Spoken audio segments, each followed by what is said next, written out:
When I was 12, February the 8th, 1982, my stepdad died of a heart attack. Oh, and wow. so in March, we moved back to Texas because we had property here and some friends were renting our mobile home. And my mother started drinking heavily. Later in life, I found out why she became an alcoholic. She became an alcoholic because when her and my stepdad would fight, we never heard this, but I found out through my oldest sister that she used to always tell him, "I wish you were dead." Oh, wow. So then when he passed away, that took a toll on her, and then she just started drinking real heavy.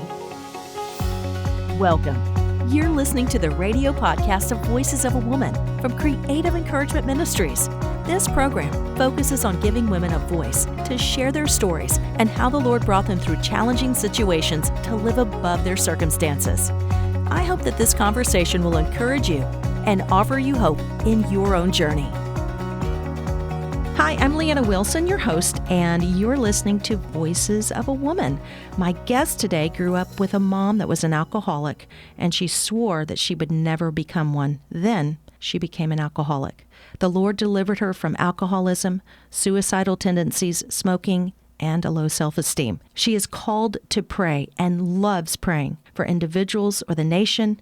Prayer is her ministry. She hosts a weekly prayer meeting in her home, and for about 9 years, her and her husband were prayer leaders and have been part of prayer groups for around 14 years. She also hosts a YouTube channel called Texas Plug Riches, which encompasses her hobby and passion of metal detecting, and she also loves praying for people in the metal detecting community and other YouTubers. God is using her in her community by praying for revival to come to the coastal bend and prayer over personal prayer requests. My guest today is Tracy Mason. Welcome. Thank you for having me, Leanna. Well, thanks for coming to the show. You are a great friend. We've known each other for around 30 years. Yep. Or longer, something like that. Yep. We met actually while I was working at the radio station. Yep. And you came in for... I came in because, remember at that time, I was going to be managing a band. And That's you were right, yes. managing Rosie. Yeah. Or you had already managed her. So I came in to visit with you about how in the world do you manage a rock band, That's right, rock band. Christian rock band. And that's right. And then you,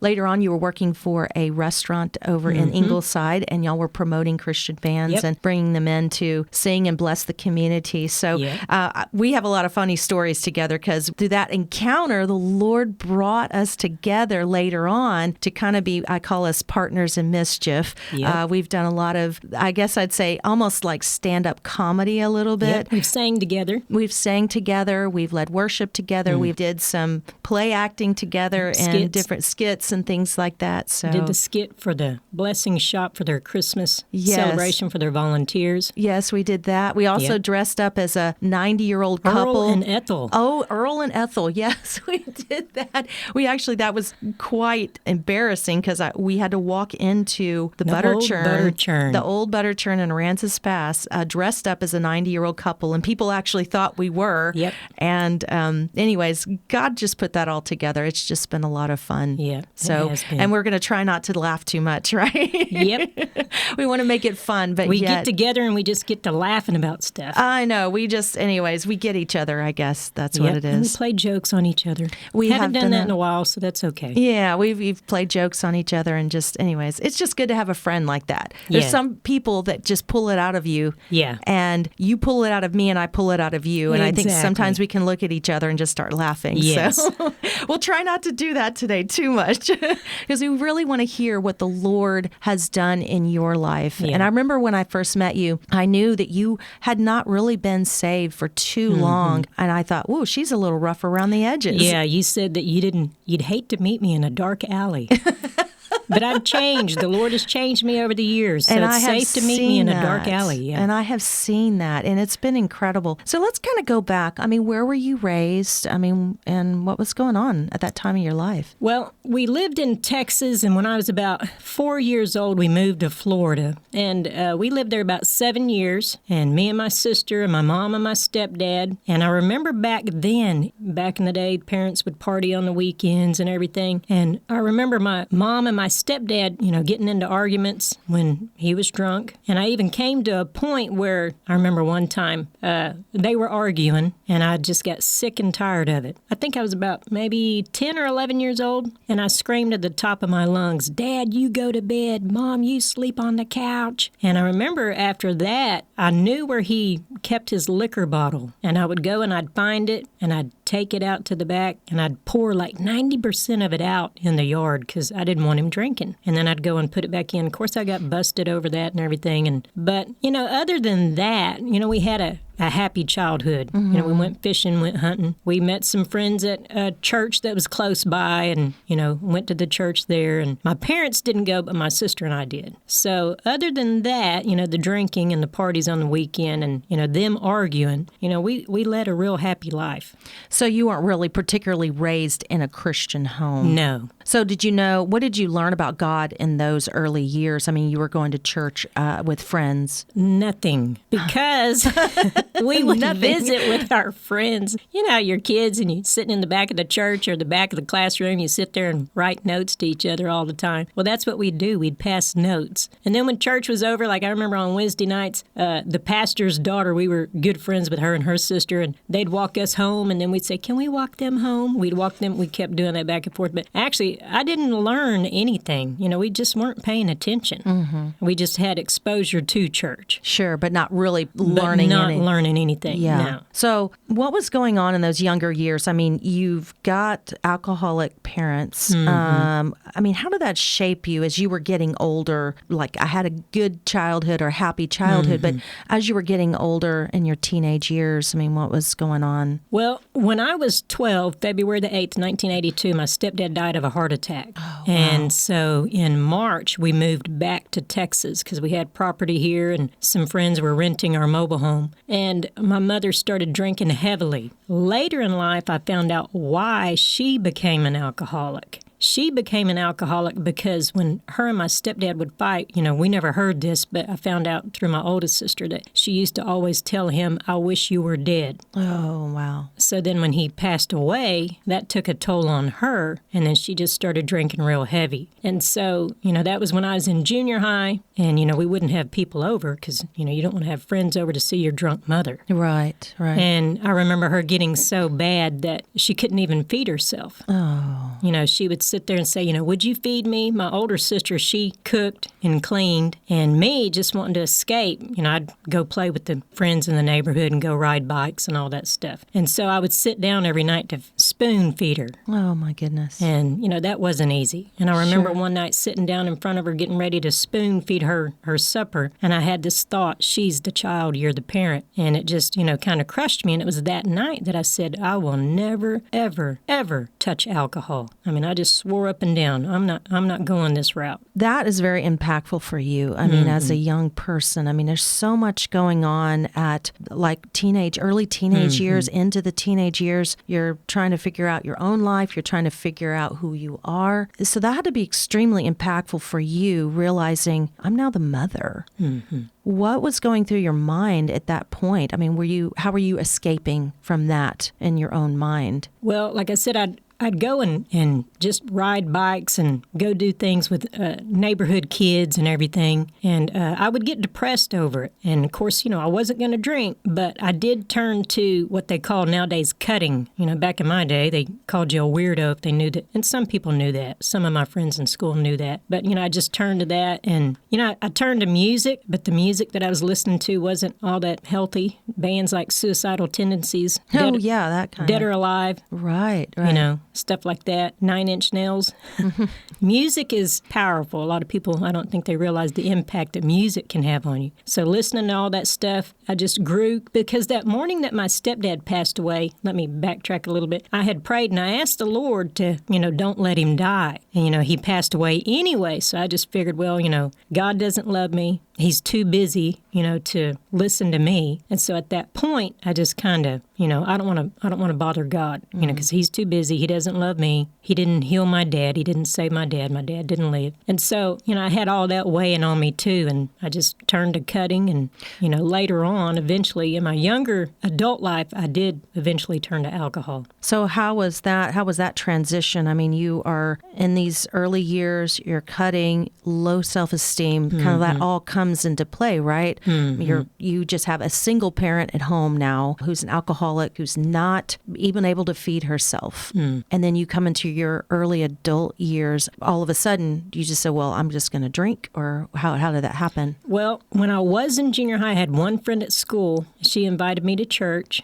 I decided to go ahead and go. I mainly went because, she was one of those types that was always inviting you. So I was like, I think I'll go just so she'll quit inviting me. And I ended up getting saved. But, it didn't stick. I didn't keep going to church. I just got saved, got my ticket to heaven. That's fire what I was insurance. thinking. You got your fire insurance. Yeah. And so I didn't continue going to church. I was just like, thinking, I'm okay now. But I got in trouble with the law, and I ended up going into the military. Okay. So my first duty station was Germany, 19 years old. I didn't even know that about you. Yeah. Okay. So I get over there to Germany. I made it through basic and AIT. Get over there to Germany, and my sergeant says, here in Germany, he said, you can drink. And I'm like, what do you mean I can drink? He said, there's no drinking age here. You can drink. I was like, okay. So I never liked the taste of alcohol. I didn't like beer, didn't like hard liquor. The only thing I could tolerate was wine coolers. And everybody else drank to have a good time. I drank to escape because, I had grown throughout junior high and high school. I grew to hate myself and hate my life. And I was too chicken to commit suicide.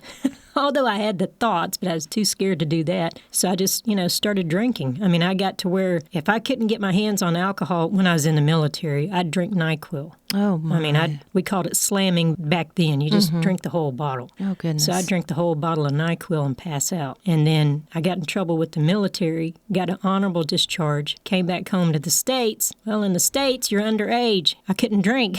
So I'd find people to get the alcohol for me, where, I think all of us kids did that back then. If you weren't the age of drinking, you'd find somebody to go, get the stuff for you. Right, so, if you gave them enough money, they would do that, yeah. So that started my, drinking journey. And how long was that journey? I mean, was it every single day that you were drinking, or was it, or you would drink every time just to pass out? Well, it wasn't every single day, at first, it gradually, because like I said, I was underage. So looking for somebody to, do that, or I just, go buy the NyQuil. You didn't have to be a certain age to get NyQuil. So Right. I'd get that, and drink that and, just till I passed out at night. And was this every single day that you were doing this? Just about. Wow. But, Just to I hide still that pain, had that, right? Yeah, to hide that pain. And I still had that, it was almost in a sense like, because, I knew with my mother, with experience with her, I was like, here you are. My best friend at the time, her dad, he used to be an alcoholic. And he went to AA, and he could see that in me. So he took me aside one time, and started talking to me. He said, I think you're an alcoholic. And I was sitting there, I don't think so. You deny it at first. Because you feel like it's controllable. Yeah. I'm controllable Yeah. right now, Yeah. and no, I'm not an alcoholic. Like in Yeah. denial, right? Yep, I was in denial. And I did eventually start going to AA meetings, but, AA came about through biblical principles, but, they said that you can make your higher power anything. It didn't have to be God, it could be a doorknob. Oh, my. And you Wow. always said, my name is so-and-so and I'm an alcoholic. Well, we know as Christians now that the Bible does say, you have what you say in Mark 11, 22, 23, 24. So, as long as you're saying that, you're going to be that. You keep projecting that over your life. Yes. Right. And so, I eventually got a job at a landscaping company, and there was a Christian there by the name of Tim, and he ended up being my first pastor. Oh, neat. It's like the Lord knew what he was doing. I'd get curious about God. And so I'd ask him, some questions about the Lord, and he'd give me just a little bit, and then he'd say, you just need to come to church and find out. He kept saying that to me over the few months. I mean, we worked together for years, but when I was first curious about the Lord and about, the Bible and about heaven and all that stuff, and he'd give me just a little bit. Just enough to make you hungry, right? Yeah, just enough to make me a little bit more hungry, and then eventually I started going to church, and I rededicated my life at the age of 23. Oh, that's awesome. Yeah. God Best decision caught you I ever then. made. Now, I know that because I do send out this pre-interview questionnaire, there was some other traumatic things that happened when you were younger. Do you want to share about that? Yeah, when I was in, I think it was junior high, a lot of the stuff I've forgotten, but, I was molested by my neighbor's dad. Oh, goodness. Yeah, and that happened a few times. And, that just added to the suicidal tendencies and the low self-esteem. But I knew that he was doing worse to his own daughter. I never did tell anybody. My husband, he knows, but maybe a couple of people know. But this is the first time that this is ever being put out in public. And the interesting thing was, after I was a Christian for maybe 2 or 3 years, I was listening to a song on the radio, and I can't remember what song it was. It was a Christian song, and it had to do with abuse. And it was like the Lord spoke to my heart and said, call your pastor and have him pray with you. You need to deal with this. And I was like, okay. And I called my pastor up, and I told him what had happened. I was listening to songs talking about, and I told him what happened. And he said, yeah. He said, we could pray for that. He said, you need to forgive him. He said, at least that way on Judgment Day, he would be forgiven for that particular sin that he did to you. And I was like, okay. So we prayed over the phone, and I just felt like a huge weight come off my shoulders. I forgave the guy. And it was interesting because, the Lord showed me that if this guy would have been a Christian, would have been Spirit-filled, would have been following the Lord, he wouldn't have done that to me or his daughter. But since he was not a Christian, he is being, led of Satan. So it's almost like I felt sorry for the guy. And then I read in the Bible where it says, if you don't forgive others, God won't forgive you. And I was like, I want you to forgive me of all sin, I want Lord. to stand right before you, Lord. Yeah. And so, I forgave the guy, and he supposedly, because he eventually got caught and got busted and went to jail. And then he went to church, and he had told me, when we were still living there next to him, that he had gotten saved. And I didn't see any fruition of that, but, that's between him and the Lord. And later in life, I have seen him a few times. I haven't seen him in years now, but if I see him, I just say hi. I don't visit with him long, but hi, how you doing? How's your daughter? Yeah. So, but the Lord really helped me with that. I always see this, it's like compound interest, right?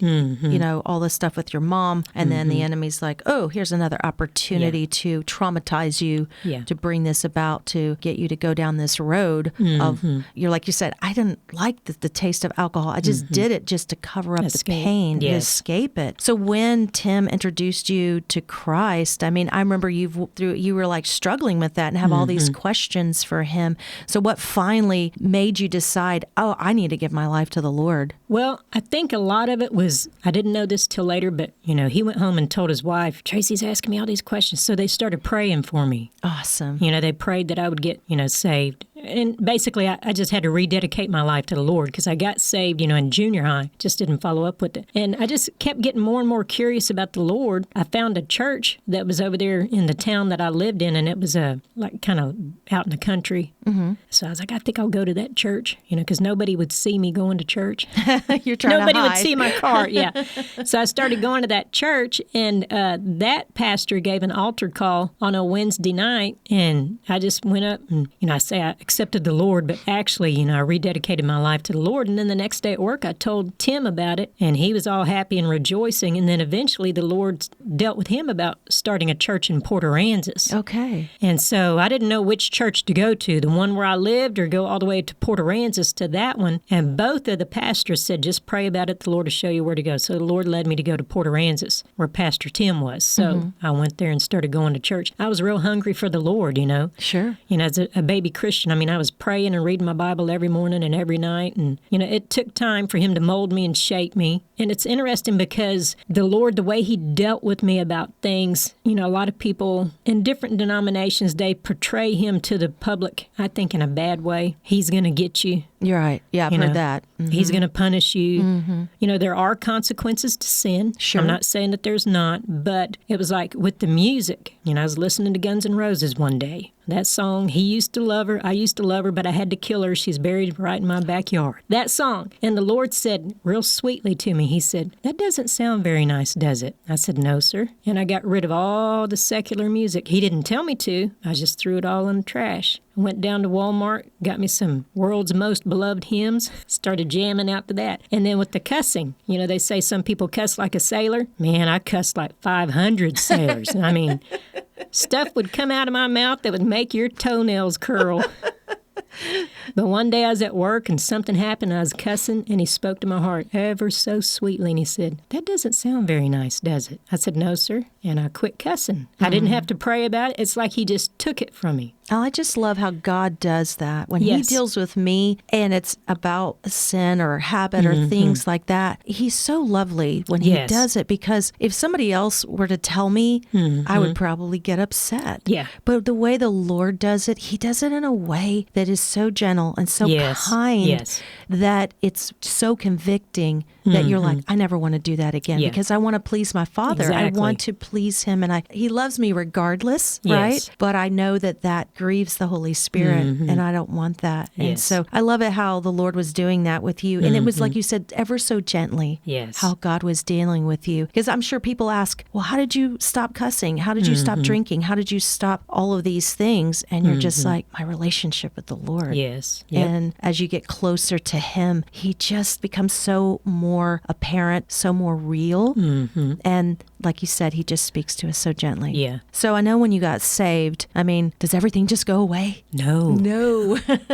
Let's see. Well, I would say I quit drinking and I started smoking cigarettes. It's like I traded one habit for another. I see. Okay. But he delivered me from those too, because I had got to where I just wanted to. I only smoked for 5 years. It's not like I smoked 4 packs a day or anything like that. But I wanted to get rid of that because I knew it wasn't healthy for my body and all that stuff. And I remember that day. I remember it was a Friday. I was working at a landscaping company. It was raining, and me and a coworker, and he was a Christian, and we pulled in at this house. It was somebody's vacation home. We did the yard and the shrubs and beds there, but we parked out front to have our lunch. I was going to go smoke a cigarette. And Eddie, he said, you're going to go smoke a cigarette, aren't you? I said, I'll be right back. Because with him being a Christian, here was something interesting. I couldn't smoke around him. I was his crew chief, so I'd send him in the backyard, and I would do the front yard, the shrubs and beds, pulling weeds so that I could smoke my cigarettes. And he didn't care. His wife smoked. He said, I don't care. So I'm back there, and I'm smoking that cigarette, and the Lord said, I'll deliver you from cigarettes if you want. And I said, yes. He said, okay. He said, go have Eddie pray for you right now, and I'll deliver you. Oh, wow. I said, okay. So I took one last long drag off that cigarette,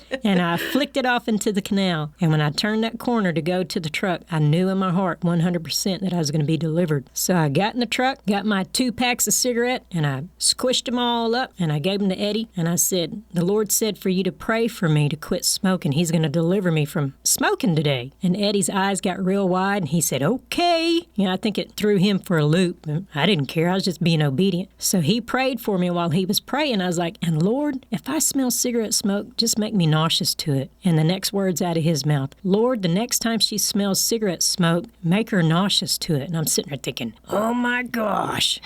And so he prayed. We threw the cigarettes away, and I finished work that afternoon and got back to the shop and, just went home. It wasn't, the Lord had me, it wasn't too easy, but I made it through the weekend. And then Monday morning when I went back into work, because both my bosses smoked, I smelled that cigarette smoke when I walked into their house. And for like maybe 1 minute, I was nauseous. Oh. I was like, oh my gosh, I got to get out of here. So I got my schedule and I walked out, and then it lifted. Wow. And I never have been tempted. Just the power of God. When you're willing to surrender it to the Lord. Yeah. I had a friend of mine, her husband spoke for many years, and he loved the Lord, just walking through. And then one day, God was dealing with him, and he said, okay, I want you to lay it down for me. He just knew it was time. Yeah. And it was that day. He was willing to surrender it. And I think it's just anything in our life, right, that we're dealing with, anywhere from insecurities to past things that have brought us hurt. Are you willing to surrender it? Yeah. And God so gently, so sweetly, and so gently will say, okay, today's the day. Are you ready? Yep. Yeah, I'm ready. Yep. Because he knows our heart too. He knows where we're at in our lives to say, okay, now you're ready. Okay. And sometimes we have to go through some things. Oh, yeah. And sometimes that's pretty tough. So how did you overcome these insecurities like the low self-esteem, those things as you were growing in the Lord? Well, I think that had to do a lot with other people praying for me and then just learning who I am in Christ. You read the Word on a daily basis and you pray and, you find out exactly, how much He loves you. He sent His Son to die on the cross for us. And so, just reading, meditating on the Word, praying, finding out who I am in Him and just, Him molding me and shaping me. Like you said earlier, we want to please Him.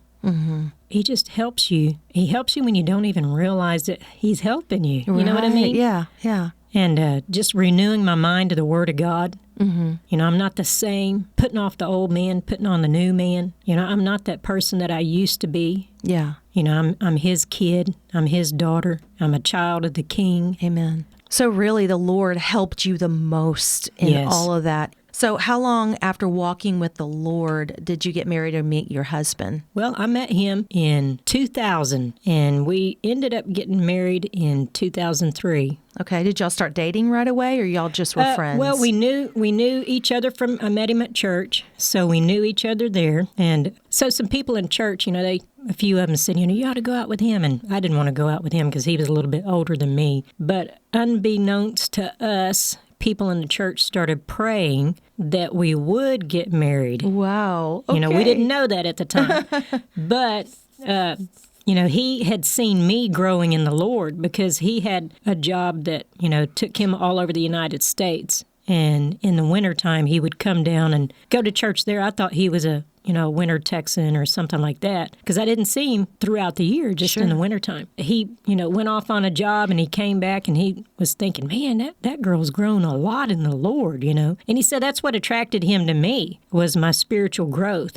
And so, we eventually started dating, then he eventually asked me to marry him. And it was interesting because I always thought, if I get married, I want to make sure that this is the one, because I didn't believe in divorce, although my parents were divorced and I knew other people that got divorced, But I prayed 3 different times. Lord, is He the one? And all 3 times, and I didn't do it like, say, Monday, Tuesday, Wednesday. I prayed, and I waited a while, so many months, and I prayed again, and waited so many months, and I prayed again. So, I prayed 3 different times, and the Lord said, yes, He's the one. And so I just waited, because I was going to wait for Him to ask me, and then eventually He prayed too, because He had already been married once. So, we wanted to make sure that, He was the choice that God wanted for me, and He was wanting the same thing, because He had had a bad marriage the first time. He eventually asked me, and then we got married on Valentine's Day. So this last Valentine's Day, we celebrated 23 years. Well, congratulations. Thank you. That's awesome. Doesn't even seem like it's been 23 years. You've been listening to the radio podcast of Voices of a Woman from Creative Encouragement Ministries. My guest today was Tracy Mason, and she shared her story of growing up with an alcoholic mother, her own struggle with alcoholism, and how she was introduced to Christ. We will pick up with her story in the next episode as she shares how the Lord began to heal her and how she is now bringing healing to others through prayer ministry and her YouTube channel. This radio podcast focuses on giving women a voice to share their stories and how the Lord brought them through challenging situations to live above their circumstances. For more information about Voices of a Woman, Creative Encouragement Ministries, and to listen to more radio podcasts, visit us on Facebook at Creative Encouragement and on Instagram at Creative Encouragement 247. You can also find us on YouTube and Spotify. Creative Encouragement, encouraging women and connecting lives.